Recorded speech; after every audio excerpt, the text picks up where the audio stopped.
Lloyd, where philosophy matters.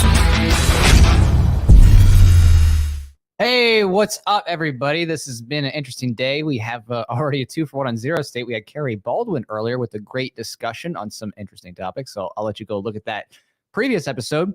And I just came out of another interview. I was on AM/FM radio for Censorship Sucks. That was a lot of fun.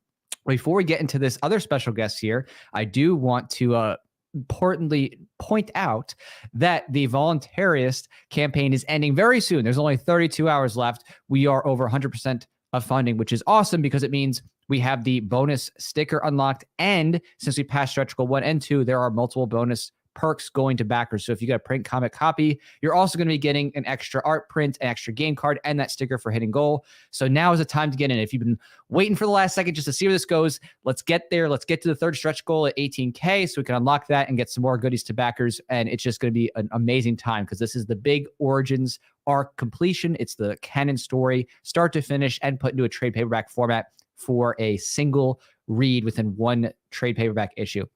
Okay, so I'm going to go ahead and introduce our guest now really quick.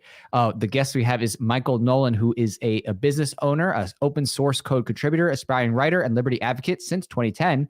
His current writing project, the comic book Petro Patriot, pits the last American superheroes against a post-USA regime bent on annihilating them both and American people in a biotech Armageddon. And so this person I'm about to bring on is also a fellow comic book creator. Yes. So I'm excited for Mike. So what's up, Mike? Hey, good evening, Jack. How are you, sir?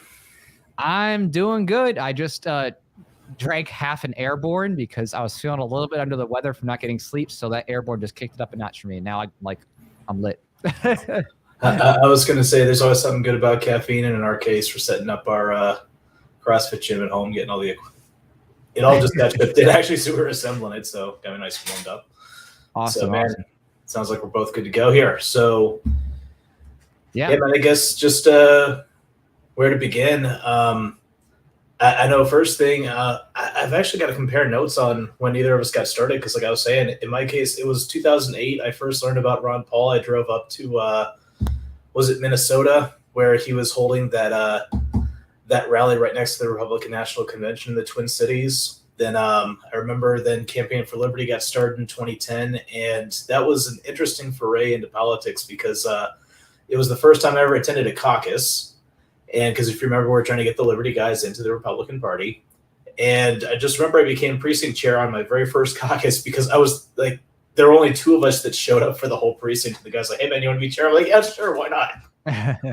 And that's when we found out so much gets done by so few people. And there's a lot of that we just don't know, you know? Right. Oh, yeah, absolutely. So what originally made you interested in the principles of liberty? What was it that actually drew you in? I think it was especially Ron Paul to start with, but then also when he started getting me into the whole Austrian economics concept, because that, along with right around the same time, was it? Because also in 2010, that is when I met my wife Chen. She is not just a native Chinese girl herself, but then also through our church, we met a lot of Chinese students from all different layers of Chinese society. So it's funny, is like these 2 things happen in parallel, that I'm starting to learn about the concepts of liberty, but then at the same time through a lot of these like first, secondhand stories of all these Chinese people about like how the CCP operates. And the scary part about that was not how different what they call communism is from what goes on here, but the parts that are actually very much the same, right? And it's very much the idea of, right, like you have to be right on the right side of the right people. And if so, you get access, right, to bigger markets. And if not, you don't. So the idea of, regulators as gatekeepers, the idea of we're going to make it look like you have a say, because this is another thing too. A lot of people don't know this, but China declares itself to be a democracy. There are elections. It's just what you actually affect is not what you think it is. And it's much more of, just as some said, it's more this like kind of ceremonial, like this is how we approve of the job that we're doing because we've had our say, right? Right, one party system. So everybody gets to be a part of the party as long as you're part of the one party. Yeah, and of course, right, that then led me to bring a lot of questions back over here too, which was because this is kind of the interesting thing, especially for the two of us at the time, because there was kind of like an arc for both of us, both for her starting off as like this patriotic communist girl, and me as a patriotic American, and then we both kind of like learn about each other. And I remember it because it's one of the things, like I go over there, I'm like, hey, I'm not emotionally connected to China, I'm not invested, and so therefore I can look at it objectively. But then also too, I remember actually being over there once, and there was something on the news where they're blowing up about Japan, and I'm like, why are you guys so mad about Japan? Like, you know, U.S. Japan are friends. Like, why are you so mad? And he's like, no, it's like you Americans in Afghanistan. Right. Whenever the government needs a distraction, we just start talking about our enemy. And again, like as I'm starting to ask questions, like, man, like what are these people over here talking about? I come back over here and I'm reading, Revolution Manifesto. I'm reading Anatomy of the State, and then it starts to come together. It's like, now we do have certain things in America that are very valuable that still protect our liberties.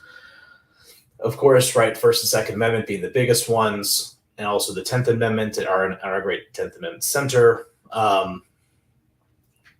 The whole idea of decentralization and having these kind of not only checks and balances of like what they teach you in school about the president and Congress, but also of the states versus the federal government, right?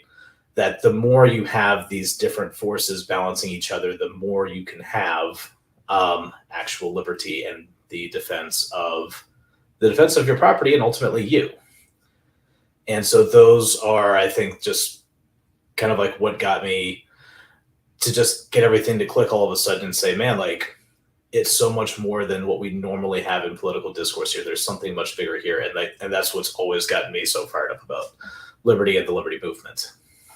That's awesome. So when it came to reading Rothbard, for example, did that take you to that full-on voluntarist ANCAP level? Yeah, I would say so. At the same time, also, I got a PhD in chemical engineering as all of this was going on too. What's funny is that was also my disillusionment from the green movement because I was studying renewable chemistry at the time. And and what we would talk about in engineering is that there is, of course, right, what we call physics problems versus engineering versus business problems. And so physics problems are just, it's the whole like, negative energy going back in time. Like in physics, it doesn't actually work. It doesn't work in theory, right? It can't work.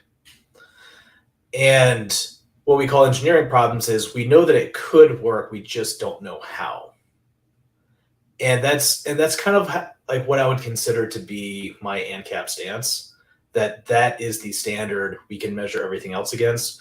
Even if we don't quite know how to achieve it, like we know that is the direction we should be going and moving towards. And that's how we know what progress actually is. I like that analogy. I haven't heard that analogy before, like to think of engineering versus a physics concept in terms of like the field of what your focus is. So that's fascinating. I really like that. Mm-hmm. So with your PhD in engineering here in chemical engineering, what kind of path did that take you on after getting that? I was going to say, no, of course, just straight up on the career side, this is what got into my business in the whole open source world. I just found out I loved writing software more than I liked actually doing the experiments. So that ended up being the work I was doing. But like I mentioned, when I first went in, I was kind of that like starry-eyed environmentalist who's like, oh, like we've got all these kind of eco problems and we need to solve it by coming up with all this great green tech. And isn't it so great that like, the government's giving us money for this? And as it went on, we started to find out is that inside of the community, everyone kind of knew it's like, well, none of this stuff actually solves the problem, but we've got to kind of like keep the game going so we can keep doing our research, because our research isn't about saving the world. The research is just, we think this stuff is really interesting and we need a reason to keep getting funded. So probably my funniest story out of that was, it was one guy out of the bio department I worked with. He studied turtle reproduction, so literally turtle sex. And what happened was he's like, oh, like I want to go down to the Caribbean and like do this like Caribbean kayaking trip to this island to like study these turtles. And he's like, man, like, how can I get it funded though? And then he's like, oh, the effect of global warming on turtle size. 200,000 grant. He got it. It's truly cronyism in a nutshell. It really is. And it's also the idea, because like I remember at the time they were talking about the whole 93% of scientists, and like I'm both in it and not in it at the same time. Because of course, right, like, you know, we affect our environment, right? We respond to it, it responds to us. But also too, there were a lot of these scientists that there's a very strong financial reason to say, hey, if this thing is a crisis, I get funded, right? And if I latch onto this crisis, if I just say, hey, this topic is academically interesting, well, that's not enough reason to get funded by a lot of people. So and again, this goes back to our Austrian economics. There are these perverse incentives to create crises where there are none in order to keep your career going. And so that would be maybe at some point, if there's a way to look at how could you do research in a more market format that can address those types of incentives, that I think would be, you know, a type of cool life goal. But yeah, academia as we know it is currently not it. Yeah, I agree. I do touch on that actually a little bit in my book, Libertarian Voluntarism, talking about innovation, IP, and incentives in the market when it comes to those things. And one of the things I often note to people is that when it comes to market-based innovation, especially on things that are high need or medical things like that, one of the greatest funders of these things is when someone or a group of people who have a lot of money suddenly themselves or a loved one come down with an ailment. Guess what? They start funding research on those things. If a billionaire gets cancer, guess what's getting funded? Cancer research to solve it, right? If his wife or his kid has some type of issue, disease, guess what? They're going to fund those things. So there's natural incentives in the market based on needs and wants. And of course, you know, some people even making those counter arguments like, well, if there's a rarer disease, you know, then doesn't that deserve to be funded too? And it's like, yeah, but don't forget, you know, there's opportunity costs. So are you going to fund the things that actually are working and actually save way more people? Or is it just like, well, okay, you need to throw billions of dollars into this thing that saves 10 people. It's like, you know, obviously the market's going to drift toward trying to save as many people as possible. It doesn't mean those things have to be solved. It just means, hey, don't you want to try to at least solve more problems? You know what I mean? Not to mention you want incentives that also demand results as well. Right. Right. Exactly. And because I do think, and I think we'll be able to talk about this in a couple of contexts, because of course we want to talk about comics later. But of course, perfect example of bubble economics, that there was this idea, right? First, it had to do with the space race, right? That, like, hey, look, like the Russians launched this satellite, you know, therefore Americans, we got to like dump a whole bunch of people in engineering because we need a space program. And what's interesting is even how that like downstream affects the culture, because everyone got so invested in space a little bit before it was ready, right? Right. And so like you had that, and then you have the crash, and now you're starting to see it come back again. You know, thanks to like Elon Musk and SpaceX and such. Yep.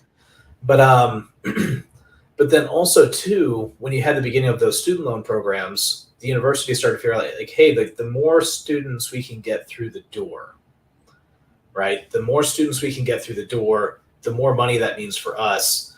So that's where you then started to get even entire majors that didn't exist until like, man, like we got to get more students through the door. And I remember even in chemical engineering, like our department went from 200 undergrads when I started there as a graduate student to 800 when I left. And of course, right, like if you're going to pick a degree, pick a STEM degree is what they always tell you. But that does make you start to wonder, like, hey, man, like, are there enough actual jobs out in these industries for all these extra students that we're creating? Because in some fields, right, especially in fields that end in studies, like those jobs are not there.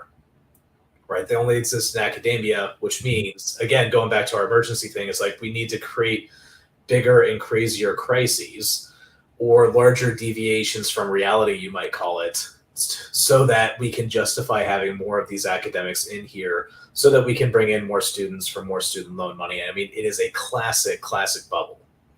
Right. In the same way that like you saw, like, I remember, like 2008 housing bubble in Atlanta, right? houses that should have been 200,000 were going for 2 million because, again, right, bubble economics, stupid made sense.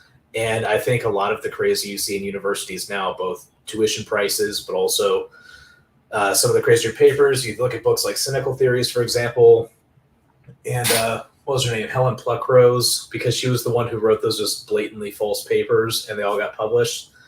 Right. At first, people are like, oh, it's the culture war. No, it's a culture bubble.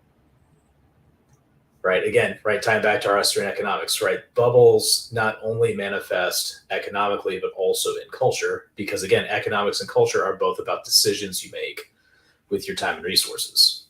Right.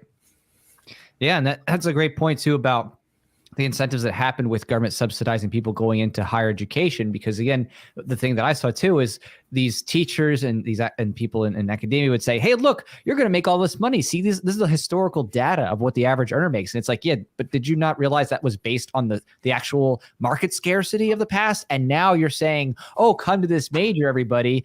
Oh, by the way, the government's going to subsidize all these people, regardless of whether or not they're really actually, good enough to pass muster all the way through, whether they're going to actually be a good engineer. We just want to, get them on in for the program. We get the government funding, and of course, raise tuition to whatever the federal allowable amount is for the year. So it really is kind of funny that it's inescapable. It's an inescapable economic fact that you can't subvert those laws of supply and demand and magically think that, absent any other change, like, oh, if we just throw more money at it, magically everybody's going to all make that same exact average wage, from before we throw all the money at it.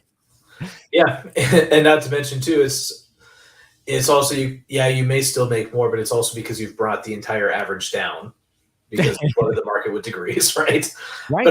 But when you mention that, Ted, when you mentioned about raising it to the allowable amount, I do remember one year I was looking at the loan letter that the university had sent my wife, actually, because we were having the goal of saying, okay, we're not taking out any more student loans. We were fortunate we got all our loans paid off very, very fast within the first year, actually. So I'll tell you, not having student loans is great. Yeah, for years it's been great. So, but I remember one year. We added up the available loan amounts, and we looked at the tuition and fees, and seriously, it was within $100 of each other. Wow. And what's funny is then, of course, this is Iowa politics, but there was a professor at Iowa State University, Herman Kernbach. He was a state senator, and he was always like, "Oh, we gotta advocate for more state money for university for education." What's funny is like, okay, then they got it. They got an extra $1,000. Tuition goes up $1,000. It always stayed within $100 every single time. Right. And that's when you start to realize, like, man, like there's a game being played here. Oh yeah. Not to mention, was at the time too, my wife was in the catering department at Iowa State, and so she had access to like all the receipts on all these university events they're putting on, and we can tell you exactly where a lot of that money was going.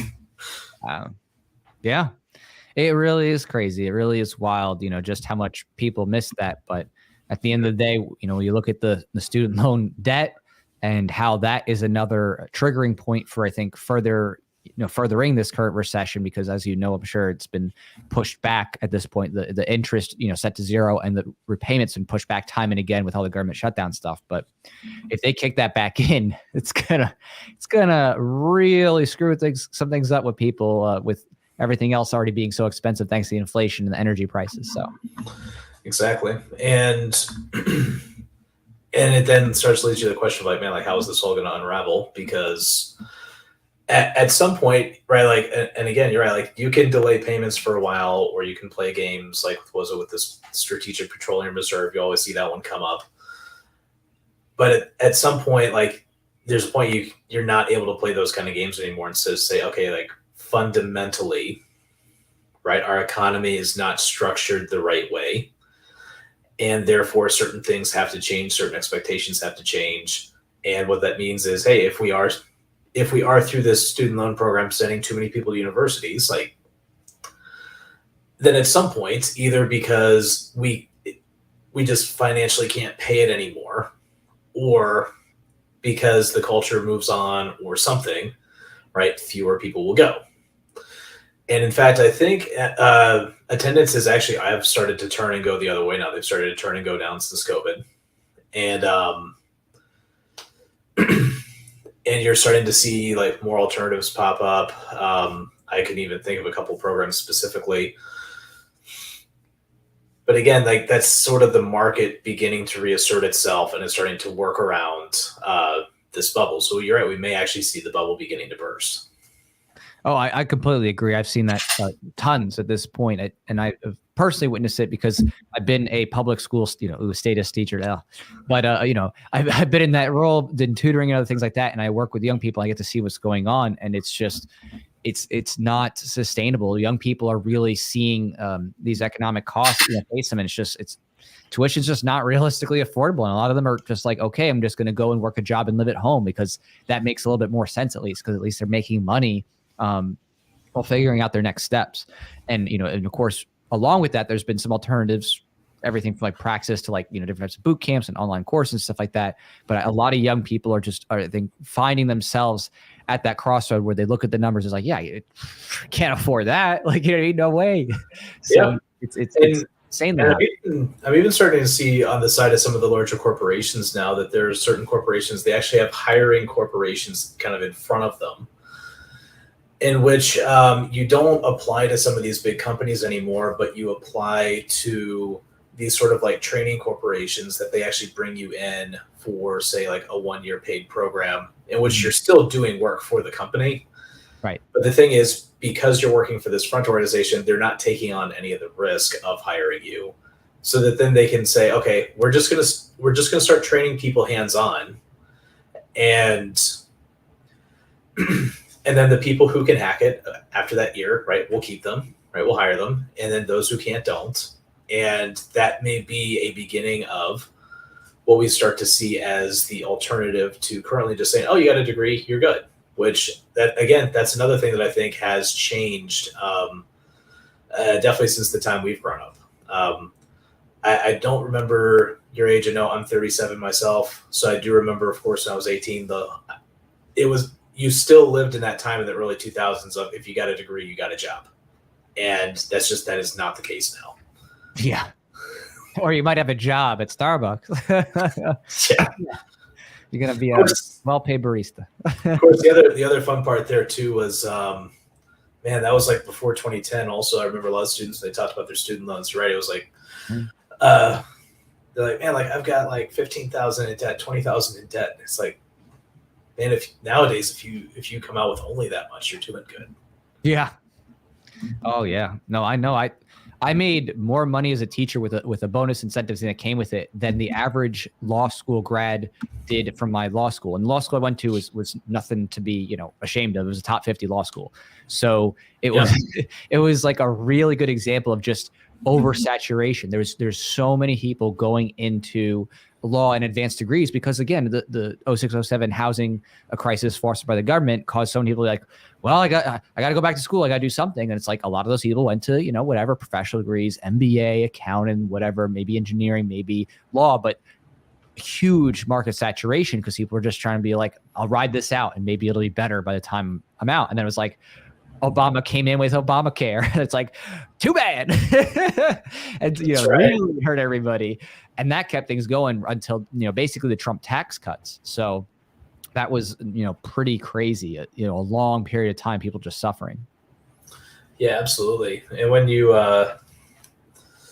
when you mentioned that too, when we talk about credential inflation, it's also on the side of the professional orgs too, because I can think of two that I'm connected to that originally they say, oh, like to get this type of license, like to get your professional practice license, you needed a bachelor's degree in the major of our field. And these were both medical related fields. And then they came out. And what's funny is it was almost a trend because multiple organizations were doing it all at the same time. And hello, Mr. Imperial Guard there. So, but it was a trend. It's almost like they're all coming out at the same time. And they'll start saying, oh, we're going to all start requiring a master's. We're all going to start pitching PhD programs. And again, it's interesting watching, in this case, this is the academic bubble. And again, I think, because now we wanted to talk comics at some point too, we can then look at how that affected the culture as well. Because when you have a lot of people who don't have the same investment in the future, I'm sure you've read plenty of Hans Hermann Hoppe. So if, in fact, what's funny is our dog is named Hoppe. And what's funny is he knows property rights because he will respect our shoes. Exactly. kind of fun joke there. But I know he wrote A Short History of Man, and he talked about in Short History of Man that a big part of human advancement was us building our connection and understanding of time preference in the future, right? That the more we had a sense of what the future is, and the more people built, saved, invested, and culturally built their lives around this concept of, hey, like, there is this thing called the future, and I need to build towards it. And this is everything from family and the concept of inheritance and saying, like, okay, now I can live beyond myself, or just saving for the future. The more that happened, right, the more all of humanity started to advance, until finally we got to the point we broke out of the Malthusian trap, in which everybody was in grinding poverty, and each additional person only barely made up for right, the amount of resources it took to feed them.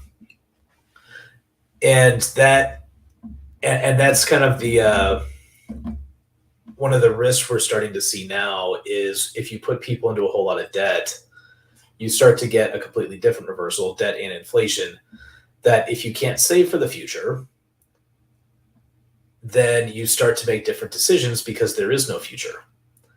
And this is interesting too, because I am kind of a conservative guy, right?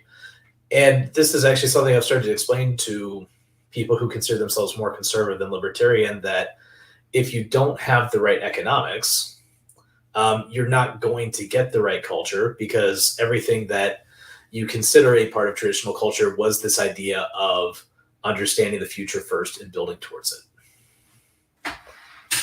Right. I mean, for me, I encapsulate that in terms of like a long-term orientation. So the idea of thinking about what it is that you'd like to do with your life 10 years out, 20 years out, 30 years out, building up long-term plans and executing toward that, toward bigger things that require capital savings. And you're absolutely right that when the government sets the incentives that say, hey, guess what? Your savings are going to be worthless. You better go spend that money right now before it, burns a hole in your pocket and is worth half as much as it was a year ago. That's some bad incentives, especially for people who are trying to rise up, right? It's one thing if you already have a lot of capital savings and you can kind of, make it through. But if you're someone who's, as you were saying before, someone who's a recent college grad or someone who's, just trying to make it out in the workforce, whoo, that is horrible, like a horrible situation to be in, where you can't meaningfully save and you have to put your money toward productive capital in order to, even have anything, but you don't even have enough to make it productive. You don't even have the size needed to get into, a high yield investment fund or stocks or something that's actually going to, outpace inflation. So it's really hurting, the next generation. And it's really sad. I completely agree. The young people of today are being completely, screwed over. They're just pure and simple. They're having their future and their potential for savings being completely pulled out from under them. And of course, here's the thing: if you've got no savings, right? Like, because this is again, right? A lot of people talk, oh, like, what about the family? What about the respect for life? It's like, well, man, if you have no savings, man, like, how are you going to get married, right? How are you going to build that household? If you have no capacity to save, if you have no capital investment, if you've got nothing you're aiming towards other than just surviving to the next day. Mm-hmm. Yeah, no, you're only focused on essentially at this point, and this is reality now, is downsizing. For many people, their raises at work are not keeping up with the price of gas and the cost of goods that they need. It's not keeping up with the inflated price of land and housing, and those valuations. So they're having to leave their purchased homes because they can't afford them, or they're in an apartment and maybe they were, solo in an apartment and now they're looking for shared living accommodations or a room in a house. It's absolutely horrific. It's causing many people who are middle class or had finally made it there to have to move back on down from the progress they had made a little bit. I think that some people had been able to make toward the beginning of the Trump administration before he went and then undid all that with his tariffs, 2 omnibus spending bills, Space Force, shutting down things, Operation Warp Speed. So, he undid like the good thing that he started out with completely. but so, some people got to benefit from that at the onset. But it's really tragic. So I know, and that was one of the funny things about it. And I even told a few people, it's like, well, if you were a Trump supporter, it's probably good that he lost this election because all the consequences of all those policies are now coming due, right? Yes. Yeah. And it's not that the current administration is doing any better, because again, like I really don't think the two parties are that different. But again, it's interesting because I remember like 2019, it's like, man, like the economy is doing so great, and I'm thinking it's like, oh man, like this sounds just like 2005, 2006 when everyone was talking about how great it was, but then on the backside of it, some guys that knew in the construction industry are saying, man, like none of these people buying these houses can afford them. This thing's gonna crash. Like we can see it now, right? Yeah, and that was substantively different because the Fannie Mae Freddie Mac situation and the affordable housing under Bush, that was just simply the government subsidizing housing to uncreditworthy buyers. So that was just simply a derivatives market of trading up those assets, that is the loans. This is way worse. This is like crazy amounts of government spending, shutting down everything, literally telling people, oh, you're unessential, you can't work, putting them out of work, destroying whole industries, and then putting in more dollars, into circulation than, ever have been in basically a 1 year period ever. So it's pretty. I was going to say, in that sense, we've probably done pretty well so far. Yeah. It honestly could have come out a lot worse already, and it probably will. But it's catching up. Yeah. And what's fun about that is because I know one thing we were looking at kind of getting into, because we're both comic creators, this gets a little bit into what were some of the inspirations for what I'm working on right now with Petro Patriot, because that one, it's set in the year in the 2070s, right? So the guy's origin story happens July 4, 2076, right? 300 years after the founding. And because one of the ideas I was trying to look at was, hey man, like what's going to happen when all this plays out, right? When all the chaos and carnage that everyone's talking about is going to happen. Let's say it's already happened, right? And America, as we know, it's gone. And of course, right, the opportunists at the time, they've set up a new regime, the new American Union. They've taken over. And in a sense, kind of the ethos of this new regime is, hey man, the people are the problem. The people caused all those problems in the past. The people caused all the chaos. Like we've got to control the people.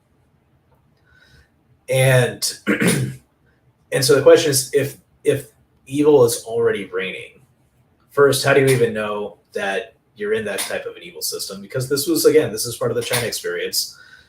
There are a lot of people who actually, if you talk to them, it's like, yeah, actually, we know the government's corrupt. Right, we know there's a lot of cheating going on, but at the end of the day, right, we're still all the same country, and we're going to stick up for each other regardless. Because hey, man, like we don't trust the America that's going around blowing up all these other countries to come and make ours any better, right? And it was kind of this interesting question, because that was a question a few people there asked. It's like, well, what do you do? And so that was one of the questions that I want to be able to look at to say, hey, in this like kind of fun superhero context, it's like, okay, we've got a few people with powers and they know what's going on. But the thing is, right, media's against them, the state's against them. Who do they turn to? Like, where are they going to go when they're not like actively fighting those epic battles? And that leads to a lot of interesting questions about like, hey, like what friends do I need to make? And even people within the regime, like every person's got their own motivation. How do we play those against each other so that we can just continue to survive and grow until we can become kind of like this meaningful alternative? And taking that then back to our real life case, this is what I started to see both in the story, and what I think is something that applies for us is it's not going to be like one single great battle or one single great election that changes everything, but it's that each one of us has to constantly develop ourselves, constantly present an alternative, and get whatever piece we can until eventually all those pieces add together into, right, a substantial change. Awesome. And on that note, could you give us a little bit of background about how you came to want to get into comics and develop this story? Yeah, sure. So the yeah, man, the original background, it's so funny. It's such a torturous story, but it started off actually as like I actually was like doing these like science shows at schools for fun, and it was under the stage name Laboratory Mike. And then like I kind of like initially developed a few stories, ideas for comics that would go in different directions, and then what would later come up was I fused in a more dramatic story, like a more action oriented story, right, based on then those later experiences that would come on with like I said, just experiences over in China, experiences with people who like came out of communism and like what those stories were. And then it was last year I finally said, okay, we're going to actually do this. We're going to actually make something with it. I had a couple of guys. Initially, they introduced me to Comicsgate. I was in that for a little while. I eventually got out of it because there's so much drama in that movement. But I've still followed a couple of like comic creator groups, mainly through social media, and found a few mentors that way, which I will say this, if anyone out there is thinking about creating a comic, find a community and find some mentors, and especially people who are willing to be critical of your work, right? And that is where I am currently, is especially just like learning to write, learning to figure out like how to make a good, like I said, dramatic action story. Awesome. Yeah, I definitely can agree that it takes time to flesh out a story and like figure out what works. So it's kind of a fun process, a creative process of being able to come up with characters and kind of connect it with those backstories. And that's interesting. I didn't know that you actually had, kind of a draw or inspiration from real life with doing your own laboratory shows for students, and then also like bringing in your experiences of talking to people who got out of communist China, and like how that plays into the story. So that's pretty incredible. Yeah. And I was going to say too, because it was actually one of the, and what's interesting is I'm actually thinking this is something I'm going to try and get written in there, because I guess to also summarize the story real quick, right, Petro Patriot is of course the main character, and the one influence from, right, that the older science hero stuff is that the power system is based on what I would call a science themed magic. So, right, biological, chemical, electrical, and such powers. And so this is a guy with powers around chemicals and fluids. And he is taking on Pauline Sensor, the administrator of his city, so kind of like a state-appointed mayor. And her main goal is to prevent him or anyone else from developing their powers or from advancing their movement. As far as she's concerned, the regime is great just as it is, and you're going to stay right where you are. Everything's going to stay just as it is, because this is what it should be. And and part of the inspiration for her character was an actual CCP member I talked to, and they mentioned to me once, it's like, look, man, at the end of the day, like, right, these people get stuff done. You're a guy with an opinion. Why should I listen to you? Like, you have no power. You have no connections. I have no reason to listen to you. You can't do anything. And if you think about that, right, in contrast, like we look at, was that Michael Heiss with the LPMC, right? He got something done. We look at what Ron Paul's done for us. And that's one of the things that I've started to realize is, if you're not creating something, if you're not building something, then what that person actually said is true. Because that is the only way that you actually win these battles for influences. You have to have something to show, something you've done. I mean, I definitely agree that it helps to have work product to show. I think that changing minds can go well beyond, just self-creation or starting an organ, things like that, because there's obviously cases where people, they don't have the time themselves to do it, but they can financially support, or they can share your work. They can help get the message out there. So I kind of focus on the idea that you don't have to do everything, but do something, right? And that's kind of my motto that I like to give people when they're thinking about their own activism and stuff like that, is to be like, you don't have to do everything. Okay. You don't have to get overwhelmed. Just do something. Yeah. Do something, whatever it is. whether it's as small as just talking to your friends and family, or as big as being a, someone who creates a whole new organization that, gets people motivated and out there to like change things and, educate people, whatever it is, just do something. Don't do nothing and just complain. Exactly. And if you can move the ball even 1 inch, right? Like, exactly, you've moved it forward. And of course, right, and this also leads to the other objection. It's like, well, what if I get canceled? What if I get in some trouble? It's like, man, like, get significant enough to get in trouble, right? Then you can promote that you've been canceled. Exactly. Amen. And especially in the U.S. now, like, that's the way to do it, right? I mean, it reminds me of Jason Rake, who just recently, he had a film that he was trying to get around called The Most Censored Man in America, and he got effectively canceled from Freedom Fest. So, and that led to some conversations and interviews and promotion of his stuff. So, canceling can have some negative consequences, obviously, especially if you built up something very big and you lose all that.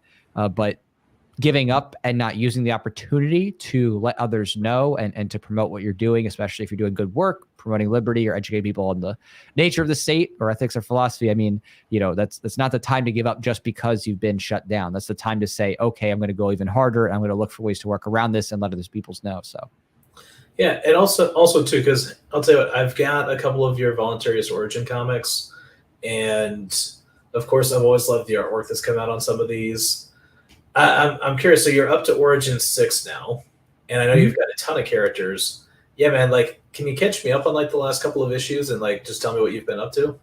Yeah, absolutely. So, like in terms of my series, I'm not sure exactly where you started, but the Origins comics is like the canon origin story. So that's the actual chronology of the main protagonist, Jack, and that goes from here. And with the first 2 issues, and actually on the campaign that we're working on right now, those are getting remastered because that company went defunct, and also my lettering on those, like it was a little bit too close in the bubble. So I'm going to expand those pages, so there's more breathing room, and update that myself as I started to do lettering. But past the first 2, obviously we got through 3, 4. I got that FC that kill self and the lockdown, the shutdown, Futureverse cover. And of course 5. So those covers actually are getting remastered too. So I'm doing like a mainstream appeal on those covers as well on this campaign. So we've taken it pretty far in pushing on the story. And for those who just don't know otherwise, like the story is about this protagonist Jack, and he gets out of college, and he is just like any other person who just recently graduated. He's like looking to get a job. He's about to get a job that's tied to an internship, but his father has a hip injury, and so he comes back home so he can take care of his dad until his dad gets better, so he can get back with things on the farm. But while he's at the farm, a cosmic event happens with this type of a black hole radiation energy event, and it changes a bunch of people and creatures on the planet. And this kind of foils the government's plans, because the government was trying to release this false flag to make everyone think there's an alien invasion coming, so they could take over the world once and for all and really kind of enslave people under this ultimate enemy. Reach that final revolution. Yep. Yeah. So this is that, humanity's last stand against government. So it ties right to that. So the government tries to come after him because they're trying to collect anyone who's been affected. He refuses, escapes, and then meets up with Mac Lee, who's a black ops inspector from the government, who helps him along, trying to rescue his parents from the government, who, obviously goes after them.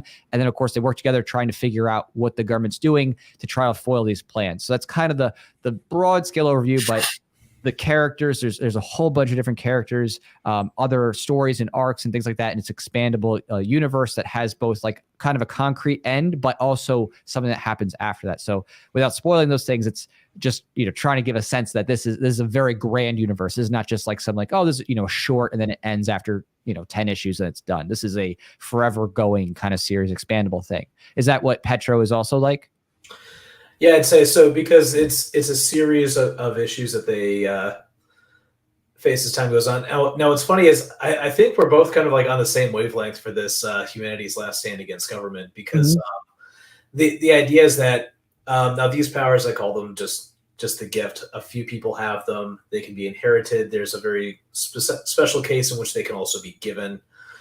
And what's happening here is that I mentioned again, right, you have different powers themed on the sciences, and of those, the most common one is at the biological level.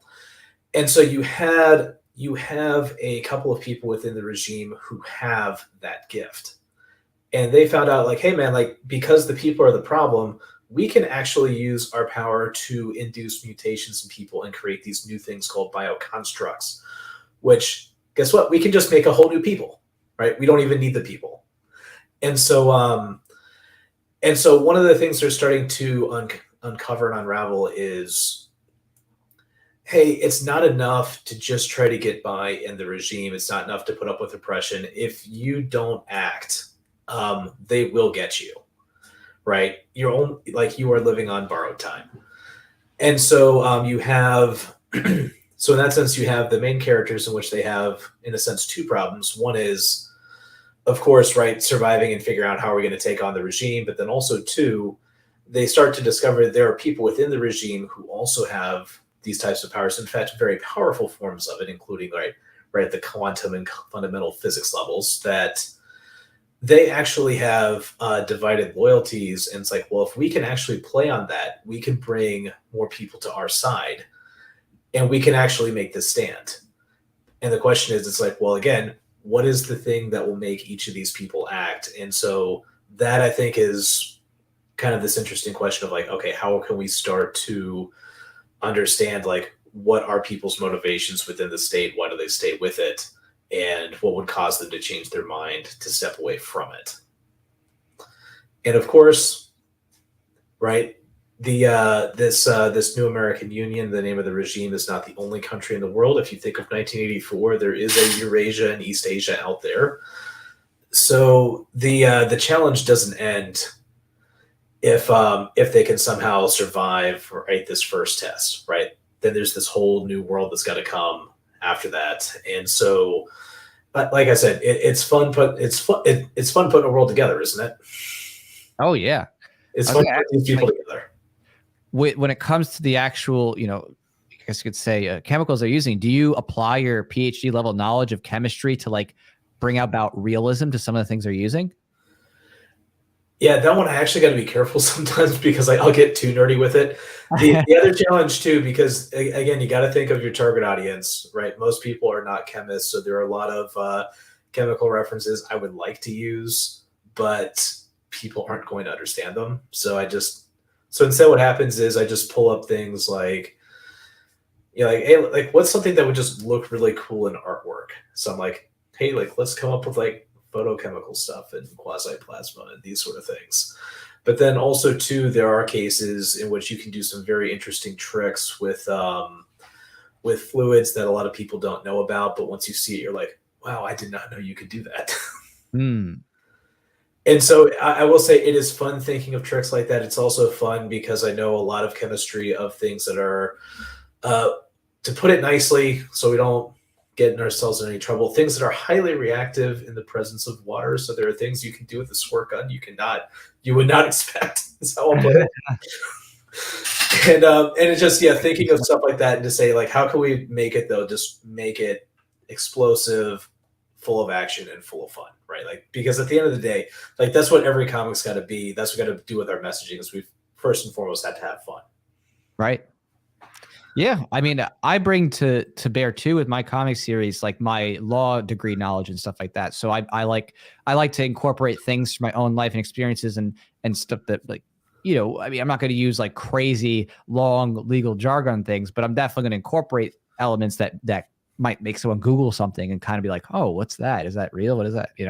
So I think that's kind of cool that you bring to bear the chemistry side of things. And I would say like, don't shy away from it to the extent that it could just be used as like some type of nomenclature or some type of naming thing that people don't need to look up to know. You just use the real chemical name or something like that. And, I mean, they just understand that it's some chemical agent, just someone reading the comic book. But if you use something that has realism, I think that's pretty cool because it's a learning opportunity that you can choose. You don't have to go look it up, but you can be like, oh, what's that? And you go Google it. You're like, oh, cool. I learned something new, whatever. Yeah, speaking of which, are you familiar with Dr. Stone at all? Because that's out in the anime world. That's also one of the animes to check out if you want to see a series that did science and comics really well. Oh, okay. No, I haven't seen Dr. Stone, but cells at work. Now we're talking. And also too, because we're talking about comics, because this is the other part too. I'm sure you also are looking to say like, how can we influence culture with this? There's also one other indie comic that I wanted to shout out. It's now ideologically, it's neither here nor there, but it's called Common America, and this. Oh yeah. And so, of course, this is from the company Atomic Comics. Tim Lim and Mark Pellegrini made it. And that one is just a story about a seamstress from Indiana who gets powers when a meteorite carrying radiation from the planet Venus drops on her and turns her into this human battery that has these incredible electric powers.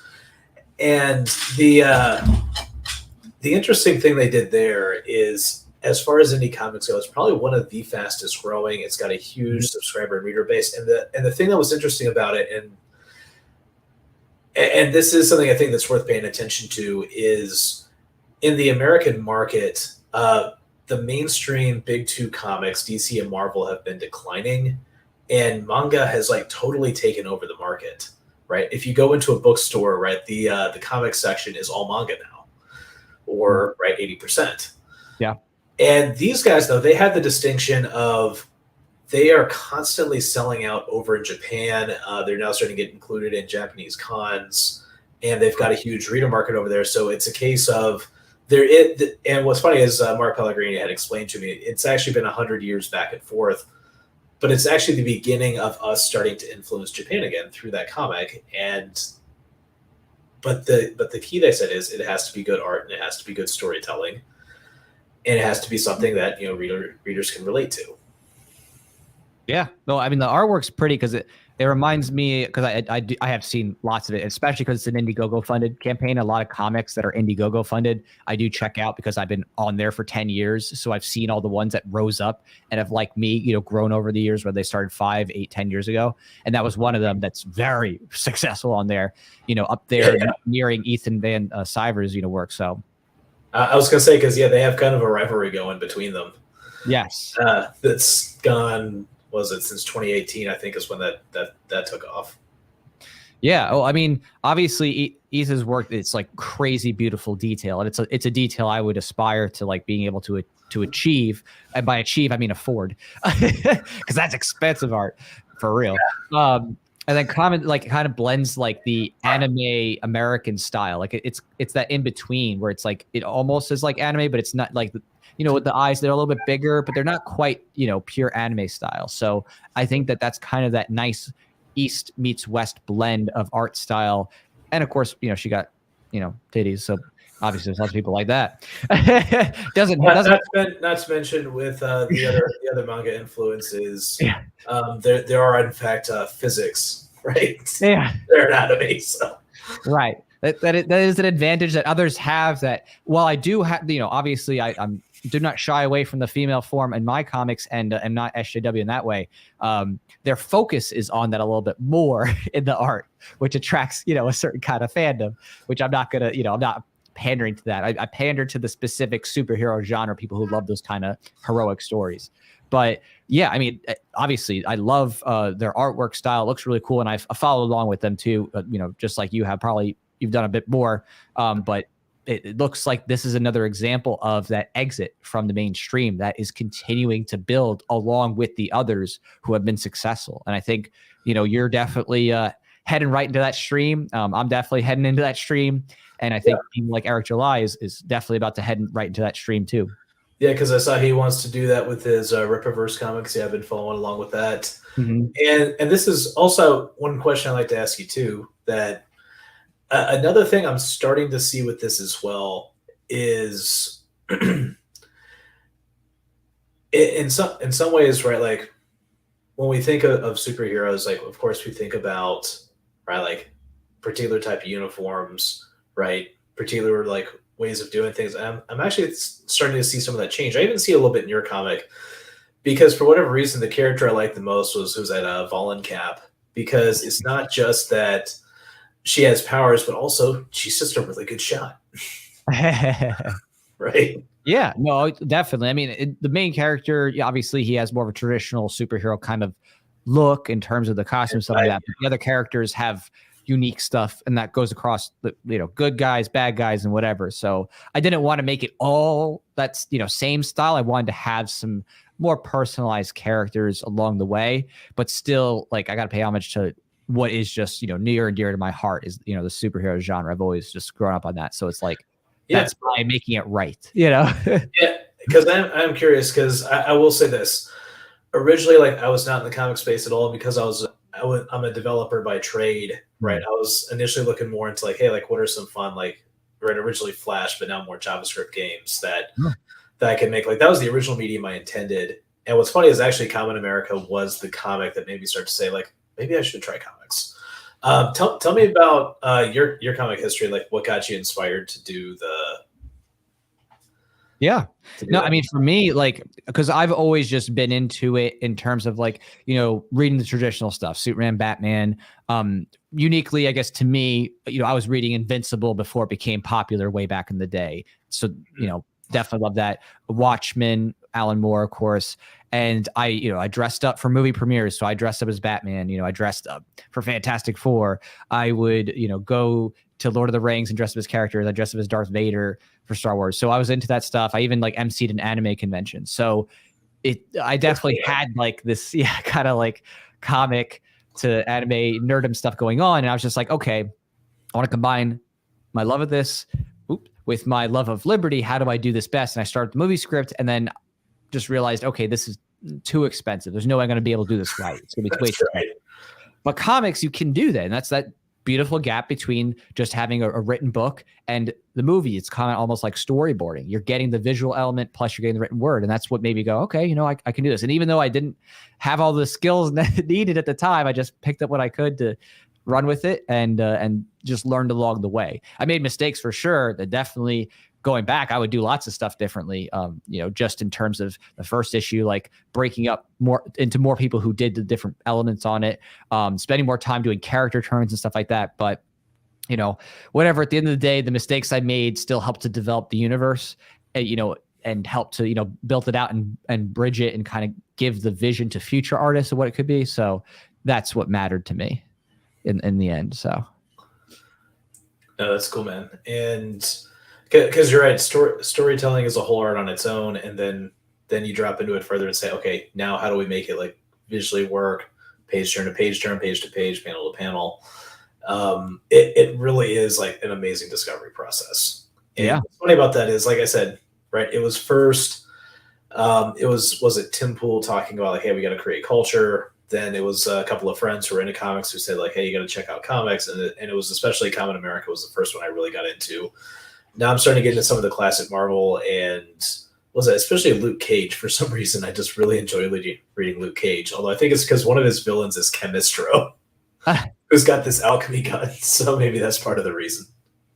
That's actually funny that you mentioned Luke Cage, because one of the things that I show people when I talk about comic history, because a big part of what I like to do when I talk about comics, I like to talk about the history of comics and the politics within them, because some people are like, oh, why do you have politics in comics? Like, if you think politics and comics have been separated, you have a lot of history to catch up on, because it's literally been in comics for like forever. So basically here, you could see in this Luke Cage panel, he says, I believe in the law, Lucas. Without it, we'd have anarchy, chaos, right? So it's like going back in time, this idea of anarchy is chaos was even in something like Luke Cage back in the day. So, you know, and there's way more stuff I could cover, like showing stuff. And I love that part where he turns it around. It's like the law is just like that experiment. Beautiful as long as it works, and it didn't work for me. That's powerful. Exactly. So let me just bring it back here. So yeah, I mean, I don't know. I can go on my own soapbox about that for a long time, but we're about to wrap on up here. So if you would, could you let us know where people can keep up with your work, find out more about what you're doing with Catalytic Comics, and be able to just, you know what's going on, so that when you're actually ready for release, people can support you on whatever you end up doing, Kickstarter, Indiegogo, whatever you're going to do. Sure thing. So the main channel I've got right now is out of Twitter. That's the Catalytic Comics channel. All of my art announcements, all the new artwork will continue to come out there. And as we start getting the first issue together this year, like I said, that's where the announcements are going to be. After that, also too, I've got the Ascendant Art podcast, in which we do weekly interviews of creators or just start talking about creative issues of the day, because I do believe like we've got to move past the mainstream and we've got to look for what is the Ascendant Art, what are the new independent comics, and like also too for creators, like what do we need to do to create that Ascendant Art, as well as come together in community to do that. So that's first, like I said, Twitter, Catalytic Comics, on YouTube, Ascendant Art Podcast. Would love to check you guys out there. Awesome. Well, thank you so much, Mike. I really appreciate it. Would love to have you on the future, especially to talk more about your comic when you get more developed and out there and ready for the audience to actually see and buy. So I'm really excited about that. And for everybody else, just quick reminder, tomorrow, we're actually doing our final hour live stream. So we're going to do a little spicy wheel live stream where we eat some hot peppers and some hot sauces. We're going to be in pain, but it's pain for your gain, so that you get entertained and you actually want to support this comic, because people just love seeing us suffer before supporting for some reason. So we're going to be doing that tomorrow, 9 p.m. Eastern, and hang out for a bit. Hopefully we'll hit that next stretch goal that we're almost to at 18K. So until then, we'll see you later. And again, thank you so much, Mike. Awesome. Talk to you later. Take care, everybody. ZeroState with Jack Lloyd.